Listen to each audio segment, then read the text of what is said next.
this shit.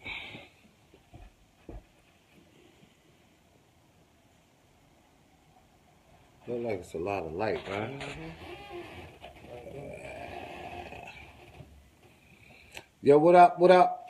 Need some people in here.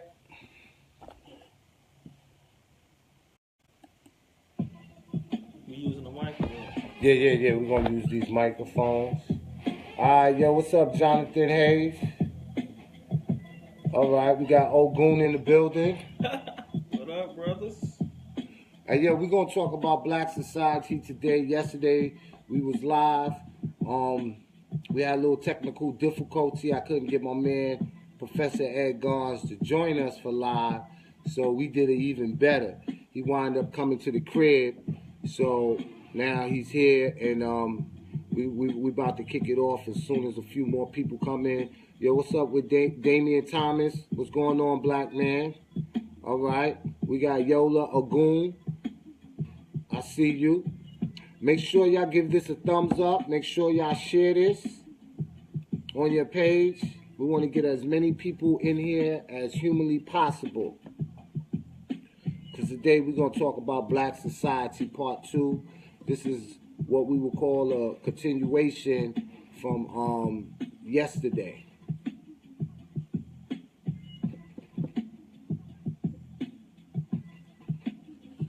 So we're going to wait a few more minutes, get a few more people up in here. For those that don't know, my man Professor Ed Gons, he was in Elementary Genocide 1. He was also in Elementary Genocide 2, as well as Elementary Genocide 3. So he completed the entire trilogy. Thanks, my brother. And there is a reason that I had him in there. And like I was saying yesterday, you know, he's a young firebrand brother that's out here that's really doing it, and he's definitely about the liberation of the mind of our people, especially when it concerns youth. You know, he brought me on the college campus. Where was that at? That was University of Tennessee. No, you brought me the first place you brought me. Oh, Clark AU, man. I was teaching Upper Bound there, and you came to talk to my Upper Bound students. I had a From Afros to Shell Toes. My organization did a curriculum for Clark Upper Bound, so you came to talk for my From Afros to Shell Toes class. Yeah, and then he brought me out to Tennessee State University, right? University of Tennessee. University of Tennessee, and that was last year, right? Man, it was almost 2 years ago. Oh, wow. It was almost 2 years ago. Yeah, it's closer to. Yeah, see how time flies? Time flies, brother. Yeah. So, the brother has definitely been putting in work, and I'm fortunate enough, man, to have him here today. So, we about to get ready to get started. But before we do, man, I need to see some likes on this. I need to see individuals sharing this. Do us a favor and share this.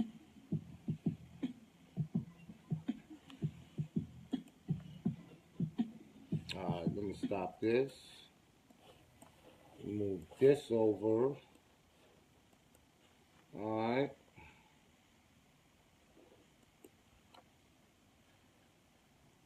Oh, hold on. Post this. Yo, what's going on? Who else is in the building? We got Biko. We got Lisa Cross. What's going on, Lisa? We got Yolanda. How you doing, Yolanda? Make sure y'all share this. Nigel, good looking out, brother. Much respect. We got Rainy Goldwater. What's poppin'? I'm about to get started in 1 minute. Yo, can y'all see Ed Gons? Cause I think that light is blocking. The light is killing it, right? I'm a dark spot right now. Can y'all see him in the video?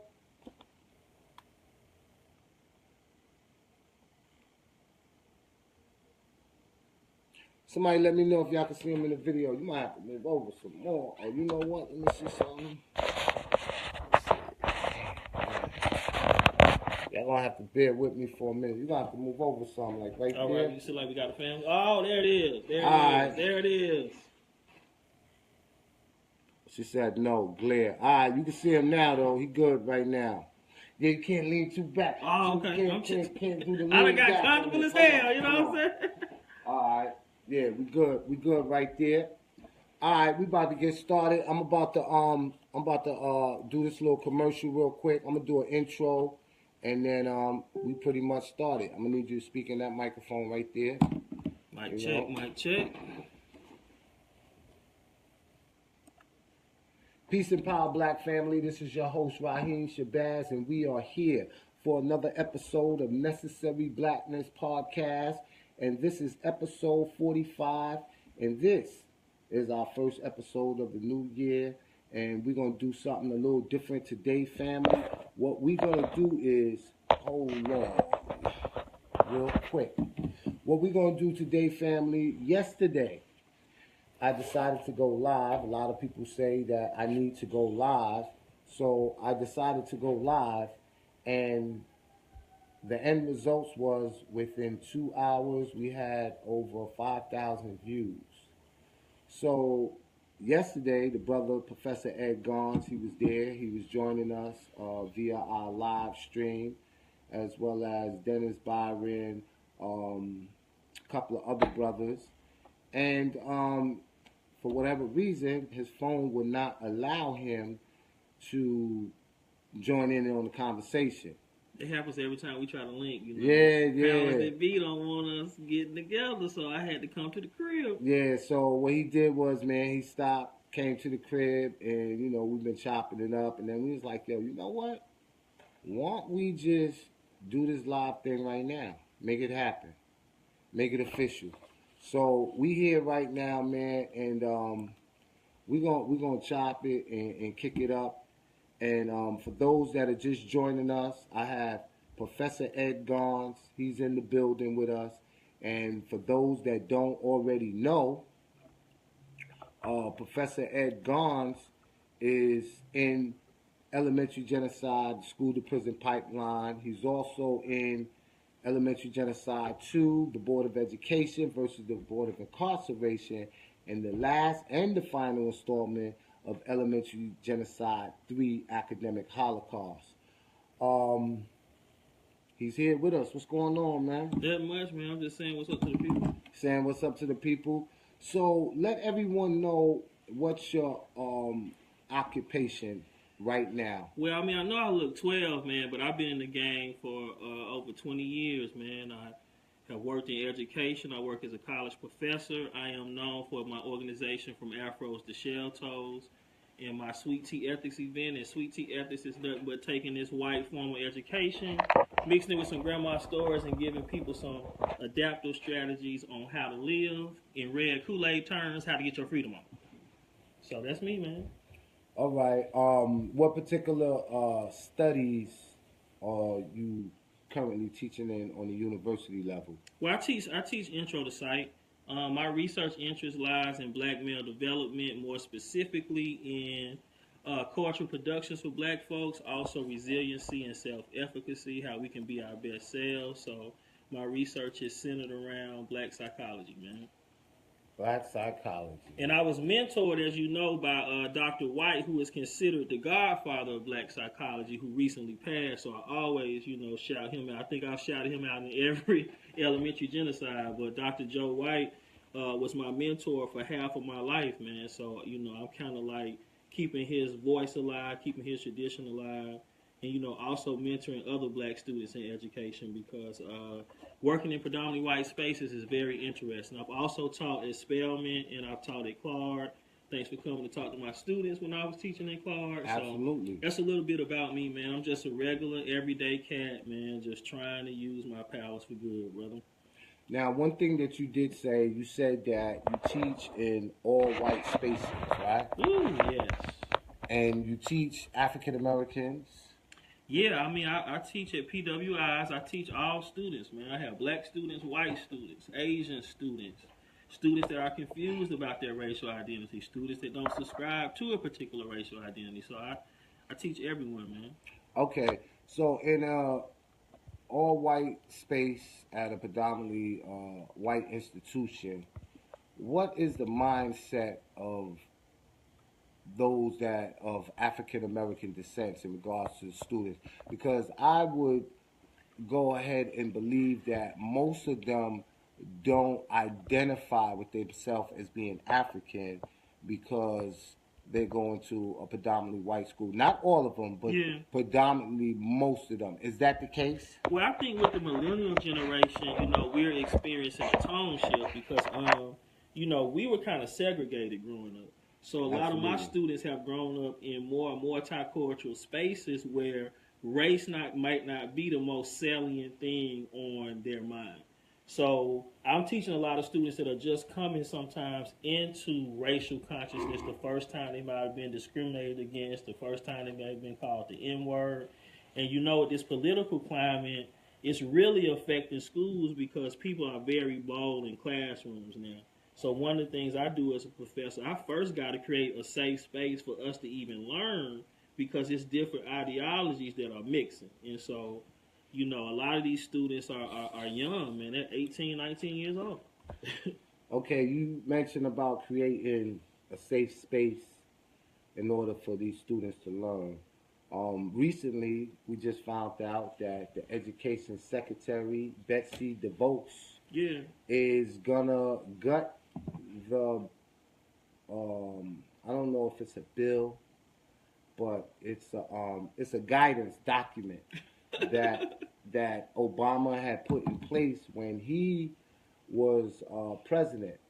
And if it happens, this would remove federal pressure on school districts to turn off the school-to-prison pipeline. So they're saying that things are going to get worse.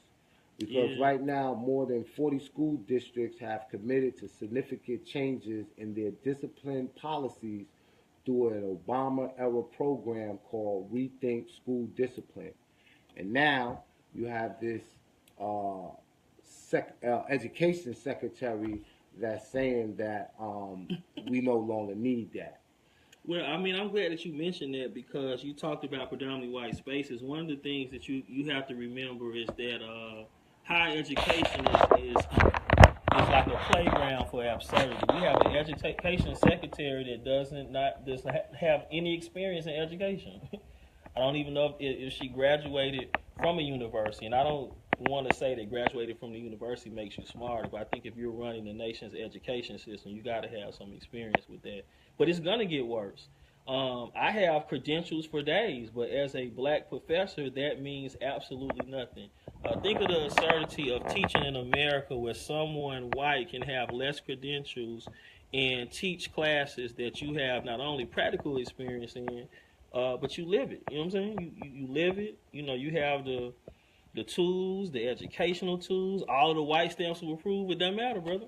You know what I'm saying? So it is going to get worse. And, I think it's important for black folks to teach because we have to mediate situations. Like, I see this all the time, even on the college level, where you have a black student that may be expressive. They may express an ideology that is non-mainstream. And the first thing they want to do is kick this student out of class, label them a problem because they're not agreeing with white normative standards. The approach that I take is that black truths are universal truths. Our history is the history of America. So when a black student is expressing themselves, whether I agree with their particular statements or not, I try to empower them. My goal as an educator is not to get you to think like me. My goal as an educator is to get you to think like you and be able to back up and support whatever ideology and points that you try to make. And I think that's new for students because they sometimes have not ever been asked what their opinion is. One of the things that a lot of my black students say, number one, they've never had a black professor, they've never had a black male professor, and they've never had someone ask their opinion. So, as a black male professor working in, I want to say, predominantly white institution, how has that been for you? You speak about the pushbacks that students go through. What are some of the pushbacks that we don't hear about that teachers go through? What you don't hear about, like, not only I'm a professor, but I'm also a doctoral student, but I have been doing this work for 20-something years, and I still am on the proving grounds every day for the things that I talk about. But also it takes a mental toll, man. Trying to liberate yourself and liberate other people, it takes a mental toll, man. It's some days I don't even want to go to class because I don't want to be the representative for my race that day. But I know that, I'm fighting for a bigger purpose, and that's what motivates me. But behind the scenes, man, it's stressful as hell, dog. Sometimes you don't want to do a paper when you're dealing with white supremacy all day long. Sometimes you don't want to sit and defend your race every 5 minutes. So, I mean, it takes a mental toll, but that's why, I have a lot of sweet tea in my life, Miles Davis, Coltrane, and, a little bit of basketball here and there. Brother, I just want to applaud you for what you're doing, and I'm glad that you was able to let people know that there's a stress factor involved in that. A lot of Yeah, times man. we talk about what goes on in the classroom and the detrimental effect that it has on the students, but what about the teachers? Yeah, let me give you a typical week where I'm not gonna shout out where I'm from because I had to pull my website down after my police incident. So this is a week for me. I was pulled over by the police, a little while ago, on my way to work. Okay, pulled over by the police, held for an hour, charged with 7 charges. As you know, I hired a top attorney, got some donations, got 7 charges removed. That's one day. The next day, a couple days later, my food was spit on like it was 1940. Okay. Wow, where this happened at? I can tell you this: it happened in Knoxville, Tennessee. That's No, all I'm saying it happened in like the school cafeteria. Oh or no, something? it happened in a restaurant. You know what I'm saying? I'm not trying to get that restaurant no publicity, but yeah, Okay. it happened at a national restaurant, right? So that's just in the span of a couple of days, man. I've had my car spit on. I've actually been on campus going to my car and had the police called on me. I mean, and I still have to navigate, go to class, teach, and do these things. So some days, man, I don't even feel like it, man. But it's like it's an ancestral call. Whenever I am just about to give up, there's an elder or there's a young person that gives me that energy I need to continue. Like today, the reason why I came and hollered at you, I just hollered at my mentor, Dr. Michael Woodard, a noted sociologist, and he gave me, that fuel, what I call sweet tea ethics to continue, man, because we have to be connected to, a diaspora that's bigger than us just here in America, man. We are a resilient people, and sometimes we forget that. So even as an educator, 22 years in the game, I still forget that sometimes. So what does a person that's still struggling to find themselves at 18 and 19 have to do? If I'm 22 years in, I won't take a day off. Wow, that's really that's really that's really something to ponder. That's really something to think about. You know, and that's why we have to support individuals like Professor Ed Garbs, who is out here on the front line and is battling white supremacy while at the same time trying to raise the level and the consciousness of the next generation of black thinkers. And ain't too many brothers out here that's doing it. And I just want to take my hat off to you, brother. No, I appreciate you for always, uplifting me, man. I was doing a podcast with my brother John Good, and he asked me why I felt that, folks like me and other folks in the game that are doing this kind of work, are not out there more. Whenever you speak the truth, and whenever you speak and mention words like white supremacy, you're not going to have a mass audience, right? So I'm not worried about fame, not worried about that kind of stuff. It's no money in education, so I must love it because it ain't no money in it. It's really just about, man, using my talent to the liberation of black folks, man. And when you have that as a mission and you have integrity, then you are not going to be allowed to speak in certain venues, and your message is only going to go so far. But I believe that, my message and the work that I do with students, will carry on, and I will leave a legacy, man. So it's not really about, the shine. It's really about the legacy that I leave in order to give back to what was given to me. Like I have a student, shout out to Nathan Weeks, man, just got his JD. This is the first student that I've mentored that is now a doctor. So I am working on my doctorate. I got a mentor like maybe 15, almost 16 years younger than me. He has a PhD before me. That's mentoring. Like, you should want to prepare the next generation to be better than you. It ain't about ego. It's really about training folks and giving them, that stick-to-itness you can do it, man. Wow. That's what's up. For those that are just joining us, my name is Raheem Shabazz, and you are tuned in to Necessary Blackness Podcast, and we are live right now on Facebook Live. I need each and every one of you to give me that thumbs up. I also need you to share this, and share this. We're talking about education, the detrimental effect that it has on not only the student, but the teacher, especially when that teacher is unapologetically black and he ain't in that sunken place. Y'all know about that sunken place, right? I better not find any one of you in that sunken place, because if I do, I'm going to smack you and wake you up. So do me a favor, family. Let's keep sharing this. You know, we got a few people in here. I want more people in here, and we're going to continue. Right now, what we're going to do is we're going to go to a quick commercial break, and then we will be back.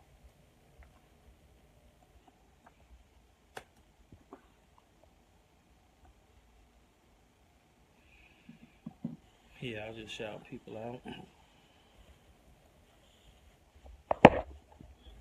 Listening to fake news, I will listen to some real news, and I will check into the Necessary Blackness Podcast. Yo, what's up, y'all? Raheem Shabazz. Raheem Shabazz is one of my guys said from this way back, dope. and you're now listening to his show. Ed Gahn said not all black students can handle a white school. We have to be real about that. Hell, I can't handle it some days. All right. Who else we got in here? Hazel Harris, what's going on? Please share this. We got Sharice Muhammad, Peace Queen. Who else we got in here? Cook DeVille, that's my fan right there. All right. Yeah, Cook DeVille, what's up, cuz? We have one individual said, yes, this is my issue with my son's predominantly white school.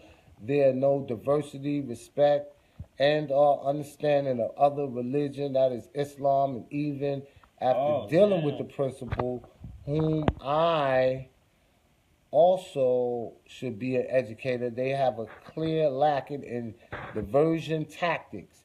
I am mixed race black mother with a young son labeled as a troublemaker. Yeah. All right.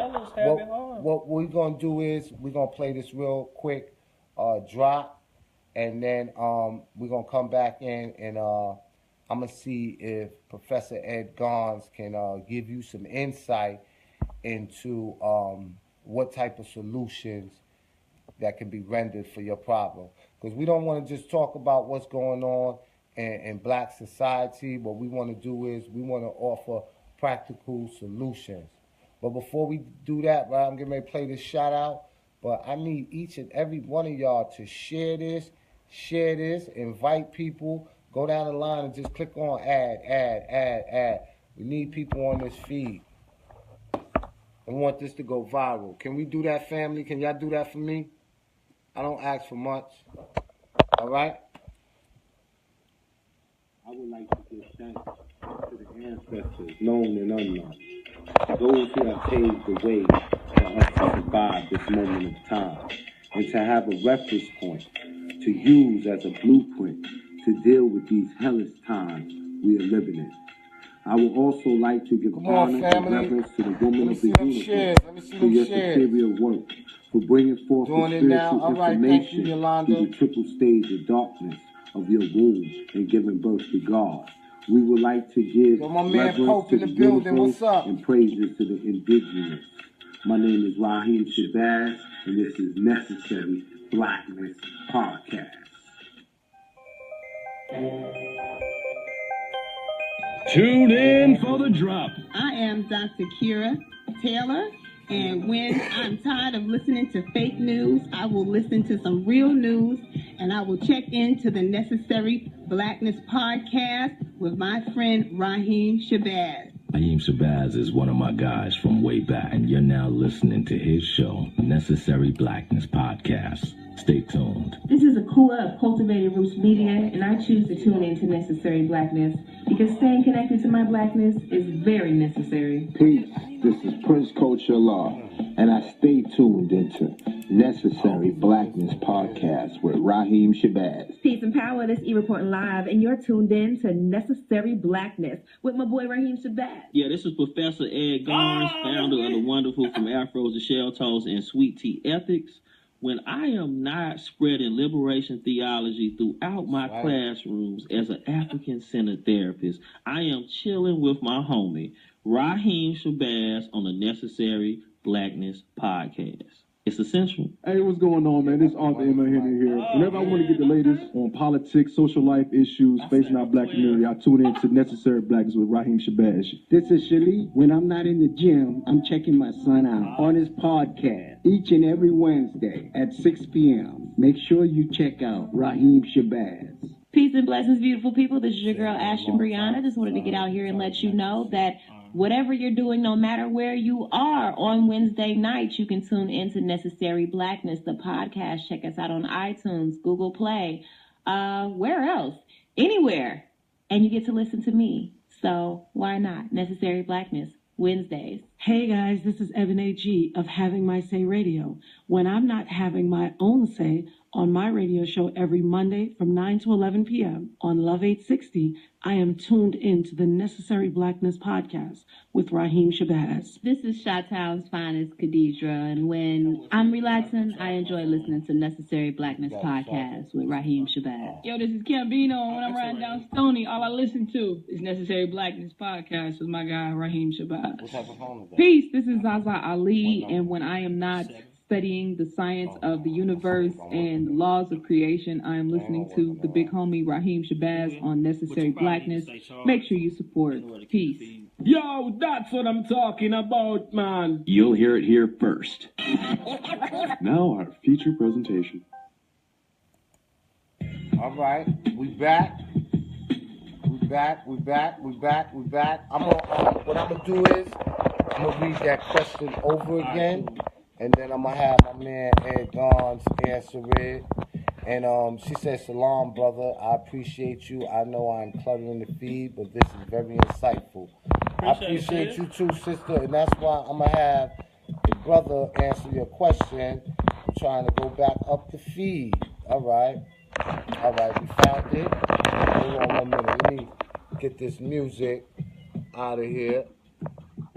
All right. Well, I feel like dance. I'm just happy today. Yes. I got Ed Garnes ready to do the happy dance. Professor's dance. Okay, I'm a regular person. All right, now, we are back. This is Necessary Blackness Podcast, and I am your host, Raheem Shabazz, and I am here with Professor Ed Garnes, and we have this lovely sister. I'm going to call her Salam because I'm not going to mess up her first name. Okay. All right. And she said, yes, this is my issue with my son's predominantly white school. There are no diversity, meaning respect and understanding of others, religion, that is Islam. And even after dealing with the principal, who is also should be an educator, they have a clear lacking in diversion tactics. I am mixed race, black, mother with a young son labeled as a troublemaker. So I need you to answer her question, and maybe if you can get into some type of diversion tactics, because she said that's what they clearly lacking, that can help this young lady with her son. Yeah, all right, now, hold on real quick before you answer that. I'm gonna go ahead. So okay, the first thing that I'm gonna say is like similar to my mom, who has been a librarian for over 30-something years. I mean, like, I'm 40, so she had to be doing close to 50 years of experience.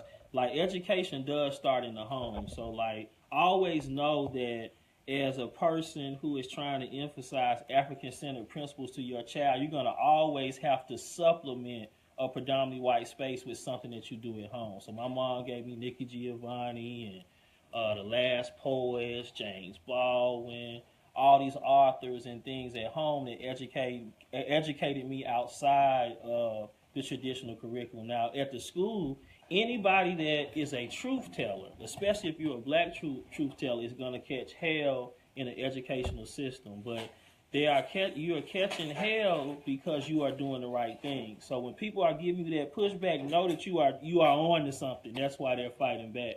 But I think that you have to hold educational centers and institutions accountable for teaching subjects in not only an African-centered way, but in keeping with the learning style of children. We already know that there's a lot of research that says when in the education of black men that we are often labeled a problem. I didn't start getting in trouble until I moved to like predominantly white educational spaces. Like when I was in the Romar Academy, a black private school, you know, the talking out that I did, how I expressed myself, it was seen as a strength.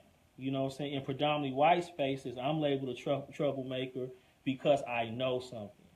And so you're going to always come up against that. So I would say first, know that you're going to always have to supplement, but continue to raise your voice and hold educational institutions accountable. You'll be surprised how many people just go with the flow. So wow. They are used to people going with the flow. So you have to be consistent, and if you can get some other parents that have the same issue, then by all means, rally the troops. But just always know you're going to always be at odds in a white supremacist society. And one thing you have to be mindful of when you do rally the troops or you do express yourself verbally, always document it with an email. And if it was a conversation and someone said something and you want to hold them to that and make them accountable, you always start your email out per our conversation where you mention such, and such, and that you would do such, and such. So you always got to have those receipts, family. Make sure you keep those receipts because there may be a time where you have to challenge administrative decision and file an Article 78. So you have to know about these type of things. Yeah. And I would say, to your point, very good point, conversations never happen. If they're not recorded, and be mindful of what state you're in, because in some states you have to notify someone that you record. In some states you can record without someone knowing. But documentation and writing is essential because that's how you build a paper trail and hold folks accountable. I've been on a part of many letter writing campaigns, and they are successful when you are consistent and develop timelines of actions and courses that you've taken. But I want to give you a resource by Dr. Kwanzaa Kinjufu. I think it's The Conspiracy to Destroy Black Men. I remember that book. I don't know how young I was when that book came out. I think it came out like 80. It came out in the 80s where I was young. Maybe 84, 85. My mom gave me that book, blew my mind. I'm still using principles from that book. And then also my brother Kevin Powell, an activist and a brother that educates the nation. Shout out to Kevin Powell. Yeah, peace. That's like my big brother. He has a handbook, a black male handbook that I would get as well that has some resources for the education of black men. So those two resources I want to give you as well. All right. I hope he answered your question, sister. Let me see some more questions. Individuals asking. Let me see. Yo, shout out to my man Yancey. I see you in the building. We got Danita Hall. What's up, Danita? Rhonda McGray. Yo, I need every one of y'all, each and every one of y'all to share this. We got Tracy. What's going on, Tracy? We got Ola. All right. He said, right, I got that book. Very good book. All right, so I'm going to put this back here. Y'all got to work with me, man. We doing this off the muscle right now. As long as I'm hard in the right place, I'll be forgiven, bro. All right. Why this is messing up? Hold on. They don't want the truth to get out, right? It's going to get out anyway. Oh, yo, what's up with Troy Gordon? What's the deal, family? What up? See, I got your man Ed Gons in the building. Yo, shout out to Troy. Troy was featured in Elementary Genocide 1. Yeah. The school to prison pipeline. The brother came through, man. Educator, real good brother. Yeah, he's another educator. And he Doesn't showed let up. being in documentaries change me. Still the same cool person that used to hoop. You know, Brady Jim, shout out. What's up, brother? I be, I always run into him, man. He be getting his hair cut right here. Oh, he stay fly. Troy fly. You know what I'm saying? Educated, but you fly. You know what I'm saying? Yeah, I be seeing him a couple of times. He was in one chair, I was in the other. Okay. You know what I mean? And we was just hanging out. But yo, Troy, we need you to do a favor for us, man. We need you to share this. I need y'all to share this with y'all people, man, so we could go get this thing going viral, man. We got Ed Gons here, man, and we just chopping it up, man, talking about what's Bring going them on. on campus. Let me know what campus, Brother Muhammad. It said bring them on camera. you see, I need my glasses. I'm like, yeah. Bring them on camera. Bring them on campus. I'm looking like campus. Where the word campus at? Hey, man. Yeah. You know, I need my glasses, brother. But so, yo, what's going on, man? We need y'all the peace to the gods. What's going on, Yancey? That's my man, Yancey, man. Me and Yancey go way back, man, from the streets. Okay. I already know he's certified then. Yeah, and Yancey's certified, man. And Yancey came down here. Actually, he came down here when we brought Boyce Watkins down here to Georgia State, man. Came all the way down here and seen me, man. Well, me and Yancey, you know what I mean? We was handcuffed together going in front of the judge. Okay. That was back in 1990.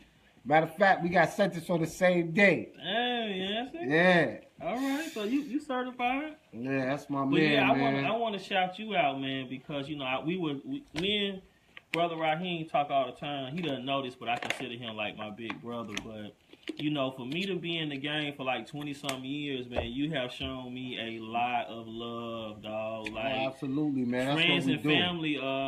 I've been in education for 20 years. They think I teach now because I'm in the documentary. Yeah, because I'm in the documentary. I got to know something now. You know? Documentary will change them lives. I ain't get no love, but you know, I get an elementary genocide. But you know, I just appreciate what you're doing, man, and you know, just know that you're on the right path, man. The right people get the message. Man, I appreciate it. And I know in those days that you think nobody's listening, brother, I watch the things to get my self-esteem up. So, you know, what does that say? If I'm in them and then I rewatch them when I'm feeling down. So I just want to shout you out because, you know, this is a thankless job that we have, you know. We're blamed for stuff, you know what I'm saying? But when things are going well, we trying to empower, you know what I'm saying? You're not going to get the love. And you know what? That just goes to say, you know, and I tell people this all the time. Your family and your friends is not going to support you until strangers start celebrating you. You know what I mean? And once that happens, then you start to see the shift, and then everybody want to show you love. But you know me, I accept the love, you know, but I'm not no fool, you know. I know when it's fake love, and I know when it's genuine love. And some people, you know, you got to give them that capacity to change. You know, because it might have been fake love before, but now they coming around and it's genuine. But yo, listen, man, we gonna keep this going, man. Let's talk about something different. You know, let's talk about. Let me make sure this is all right. We still rocking. Okay. Let's talk about something else, man.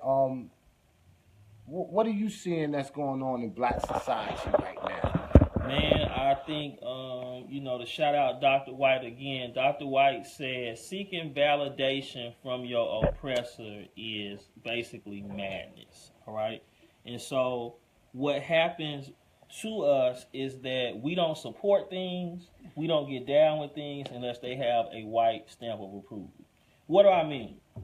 You've done 3 installments of Elementary Genocide, right? Absolutely. Put your own money in, funded it. You might have got some shout-outs or some things on the low that might have helped you, but majority is self-financed, right? Absolutely. Let's just say, miraculously, someone at CNN sees the documentary and you happen to do a 6-minute interview on CNN. Then miraculously, you are hailed as the next leader of the black community. You still Raheem Shabazz. You still rocking the Tucson Overture fitted cap. Oh, yeah. But only thing has changed is a white stamp of approval. Mm-hmm. We too often do not support brothers and sisters in this game unless we feel they are validated from some stamp of approval institution. And sometimes it's not always a predominantly white one, but some stamp of approval has to solidify, oh, I can touch him now. Like he's a celebrity, you know? And then think about this. Think about how we post and share who we consider celebrities, what they ate for breakfast, what kind of car they drive.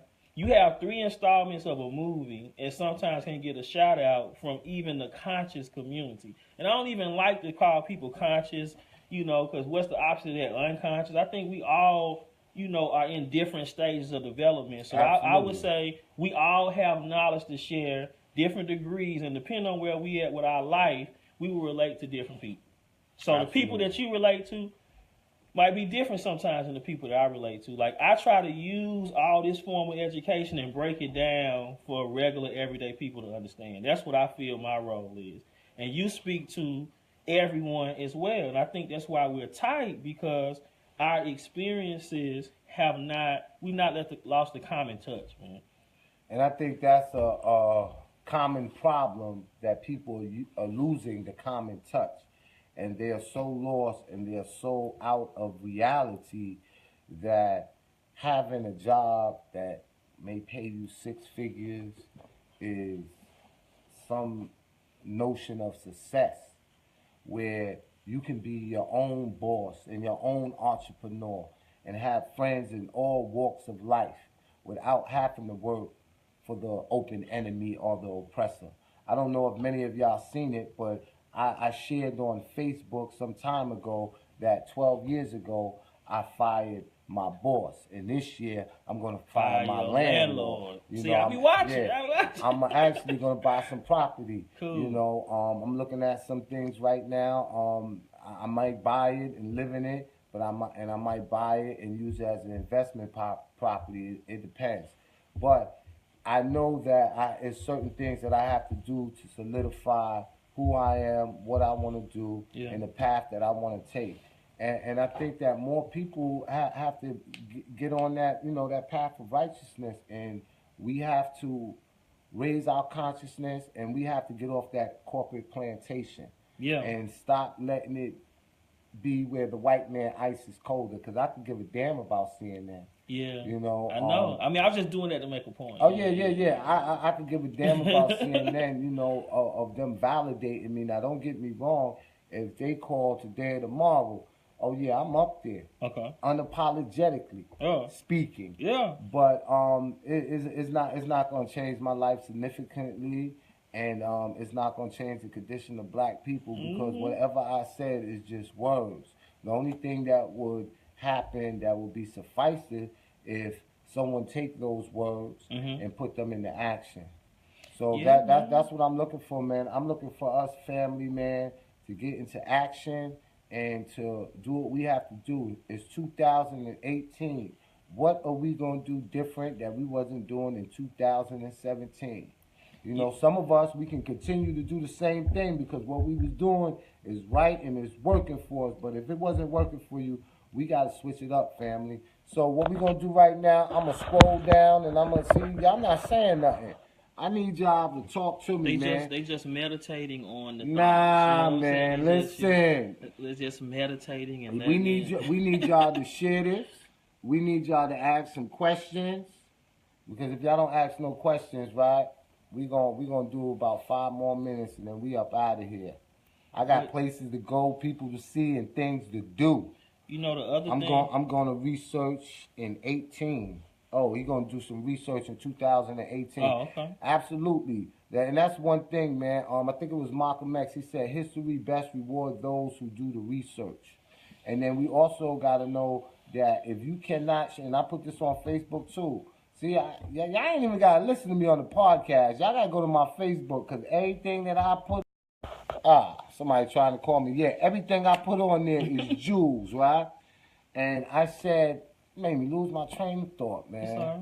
What I was You talking said just about? go to Facebook because, see, you already dropping it on Facebook. You ain't got to listen to the podcast. This is what I said on Facebook. Gotcha. I said that if we cannot show and prove without a reasonable doubt, or without a shadow of a doubt, then what we are talking about is just theory. So we have to be able to research so we can show and prove. So that's a good thing, Yancy. I'm sorry about that interruption. Look, that's a voicemail. My landlord is hitting me up right now. Yeah, because I told her, I was like, yo, I got the money order. Are you around? And she was like, nah, I'll be around earlier. But nah, she got to wait now. Yeah. I'm busy. I'll walk over there and give it to her. Fire your landlord. I'm down. Yeah, I'm trying to fire her. And my landlord mad cool too, man, but she got to go. I got you. I'm tired of paying all this money, man. But you know, you asked me about 2018. So a fellow therapist by the name of Jack Daniels has this video that he was talking about. Starting is celebrated in America. Like you say, I'm gonna start a business, or I'm gonna start. Like starting is so celebrated, but it's actually the consistency and the finished product, and actually consistently doing something over time that builds something is not as celebrated, right? So if you get celebrated for starting, it's easy to become complacent, man. And so there is no liberation God coming out the sky to free black people. We have to actively, every day in our own way, fight towards the better day for us. All right, this is what we're going to do because I got to get out of here, man. My landlord is, hold on, blowing my phone up, man. Let me go drop that change off on her. But now I want to answer these two questions. Brother Rod, your project is imperative to the people. Thanks for the kind words, Ola. Nancy said, invest in my family and friends. All right, Yance, invest in me. I need some money. LeSean said, what time is the January date? January 27th, we're going to be at the Auburn Research Library, and that's a Saturday, the 27th, and it starts promptly at 3 p.m. So please, family, don't show up at 3 o'clock because we're probably going to open up the doors at 2, but at 3 o'clock, we're going to be playing the film. And Professor Ed Gons, he just informed me that he is going to be in the building. So y'all definitely can hear the brother, man. He's a dynamic speaker. He's going to come out and join us. All right, I'm going to ask another question. What do you think about us Africans having humility to accept we have inferiority and commitment to unpack it for a lifetime? You want to answer that one? Yeah, I mean, fighting white supremacy is a lifetime thing, and we have to, it works a doozy. Like, I don't know if you was here earlier, I was saying about the ways that it affects me, even though I know what is happening to me, like it still has deep effects on me. But I think, we don't spend enough time talking about the psychological impact of slavery and oppression, and just racialized stress. You know what I'm saying? I think about Sister, what is Eric Garner's daughter's name, man? Erica, I think about, racialized stress is really what killed her. Grief and racialized stress and fighting the system is what killed her. And so we have to be very real that it takes a psychological toll on us. And we also have to, display compassion, right? So that's why I don't get into the whole who's conscious and who's unconscious debate, because we have to have compassion that we're all at varying stages of development. But one of the things that we all have in common, the man is on all our backs. You know what I'm saying? Absolutely. When I got pulled over by the police, you think they asked, hey, how many degrees do you have? Are you a professor? Are you one of those good Negroes? You teach us white people? We're going to give you a pass. They didn't give a damn about that. They pulled me over because I was black. So we all have that in common. So I would say we need to be more compassionate about, where people are in the stage in their life, man. I'm always a lifelong student. There's always more for me to learn. I just try to use the things that I have learned and try to get it to other people, man. All right. Yancy asks, how do I feel about Zimbabwe? I feel that it is a tragedy of what is happening over there in the motherland in terms of, that was a sight to watch. I couldn't watch it, though. I could only watch a couple minutes of that. Those brothers, man, jumping with glee and joy that they was finally giving the white settler back his farmland.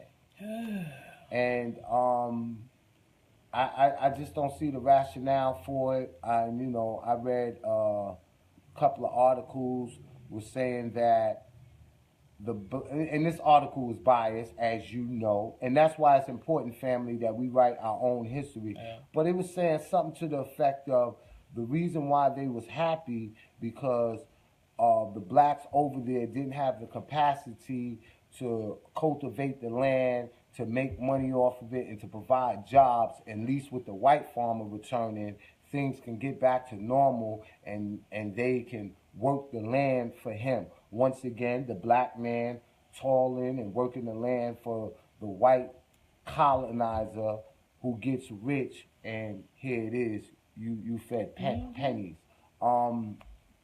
And a lot of people knew that was going to happen. That was called into play before the individual got, I guess, put in the office, that it was going to be a radical change. And it's just unfortunate. And I think it's a lesson to be learned that when those who don't have our best interests at heart are put in place of power, it's no different. It's just black faces in high places, and he ain't nothing but a handkerchief head Negro that's a low frequency slave that's doing the work of the open enemy.